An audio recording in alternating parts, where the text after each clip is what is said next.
Hello दोस्तों। आज हम भारतीय संविधान की प्रस्तावना के बारे में पढ़ेंगे, जिसमें हम यह देखेंगे कि भारतीय संविधान की प्रस्तावना, जिसको अंग्रेजी में हम प्रीम्बल ऑफ द इंडियन कॉन्स्टिट्यूशन कहते हैं, इसे संविधान की आत्मा भी कहते हैं। आज हम इसमें देखेंगे कि यहाँ से प्रस्तावना से क्या क्या प्रश्न बनते हैं और कैसे प्रश्न बनते हैं और इसमें जो शब्द प्रयोग किए गए हैं उनका अर्थ क्या है। तो प्रस्तावना की जो शुरुआत है वह होती है, हम भारत के लोग भारत को एक संपूर्ण प्रभुत्व संपन्न समाजवादी पंथ निरपेक्ष लोकतंत्रात्मक गणराज्य बनाने के लिए तथा उसके समस्त नागरिकों को न्याय, स्वतंत्रता और समता। तो यहाँ पे हम देखें न्याय क्या क्या है। तो यहाँ पे सामाजिक, आर्थिक और राजनीतिक न्याय की बात की गई है। तो यहाँ से प्रश्न आता है कि कितने न्याय की बात की गई है। तो 3 न्याय है, जिसमें सामाजिक, आर्थिक और राजनीतिक न्याय है। विचार, अभिव्यक्ति, विश्वास, धर्म और उपासना की स्वतंत्रता, ये 5 स्वतंत्रता है, जिसमें विचार, अभिव्यक्ति, विश्वास, धर्म और उपासना की स्वतंत्रता दी गई है। समता क्या है? तो प्रतिष्ठा और अवसर की समता प्रदान कराने के लिए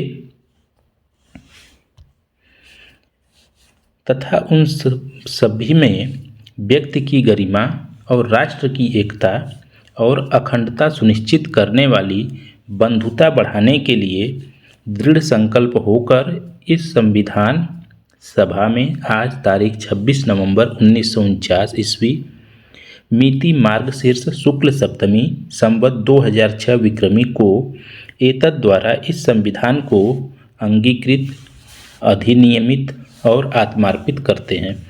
दोस्तों, कभी कभी यहाँ पे यह लाइन ही पूछ लिया जाता है कि संविधान को अंगीकृत किया गया था या लागू किया गया था। तो ये लाइन अंगीकृत, अधिनियमित और आत्मार्पित करते हैं, इसी तरह याद करना है। अब देखेंगे कि इसका अर्थ क्या है। तो संपूर्ण प्रभुत्व संपन्न का अर्थ होता है भारत किसी बाहरी शक्ति के अधीन नहीं है। दूसरा है अपने आंतरिक और बाहरी जो निर्णय हैं वह स्वयं लेता है। अगला है समाजवादी। समाजवादी का अर्थ है आर्थिक समानता, शोषण मुक्त समाज और सभी को समान अवसर।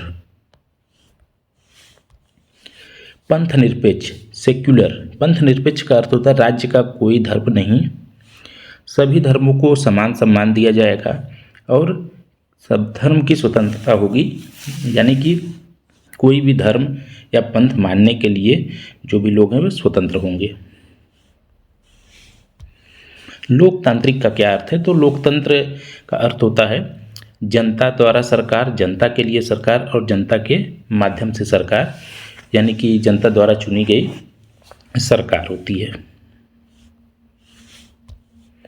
अगला है गणराज्य, जिसे रिपब्लिक बोलते हैं। तो गणराज्य का अर्थ होता है राष्ट्राध्यक्ष निर्वाचित होता है, वंशानुगत शासन नहीं होता है और राष्ट्रपति जनता द्वारा चुना जाता है, यानी कि राष्ट्रपति जो होगा वह जनता द्वारा चुना जाएगा चुनाव प्रक्रिया के द्वारा, न कि वंशानुगत प्रक्रिया के द्वारा।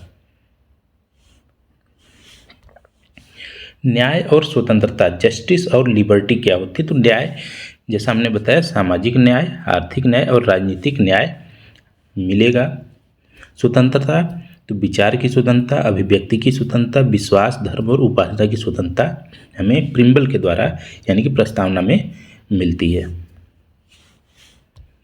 समानता और बंधुता, इक्वेलिटी एंड फ्रेटर्निटी। समानता क्या है? कानून के समक्ष समानता, अवसर की समानता, सभी नागरिकों के लिए समान अधिकार। बंधुत्व, फ्रेटर्निटी, तो व्यक्ति की गरिमा, राष्ट्र की एकता और राष्ट्र की अखंडता को बनाए रखना। आगे है निष्कर्ष। तो निष्कर्ष है प्रस्तावना संविधान का सार है। यह भारत की मूल विचारधारा को दर्शाती है और यह सभी मौलिक अधिकारों की आधारशिला है। तो ये प्रस्तावना थी।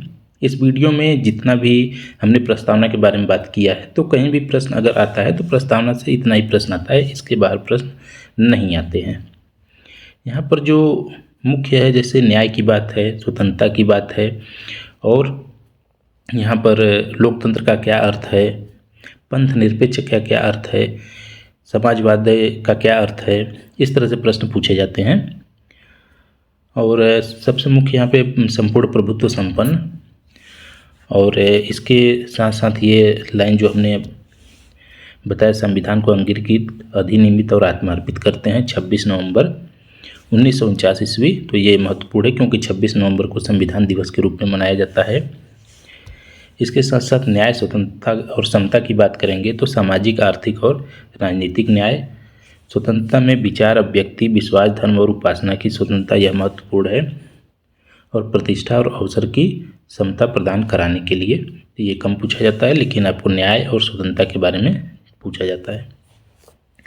और यहाँ पे एक लाइन और पूछी जाती है, जैसे ये हम भारत के लोग भारत को एक संपूर्ण प्रभुत्व संपन्न, समाजवादी, पंथ निरपेक्ष, लोकतंत्रात्मक, यहाँ पे लोकतंत्रात्मक है, गणराज्य बनाने के लिए तथा उसके समस्त नागरिकों को।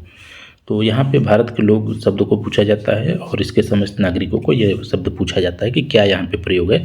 तो नीचे समस्त नागरिकों को लिखा हुआ है और ऊपर भारत के लोग लिखा हुआ है। कहीं कहीं प्रश्न में जब पूछा जाता है तो यहाँ पे हम भारत के नागरिक दे देता है और नीचे लोगों को दे देता है। तो यहाँ इस तरह से क्वेश्चन को बदल के पूछा जाता है। तो ये आपको याद होना चाहिए।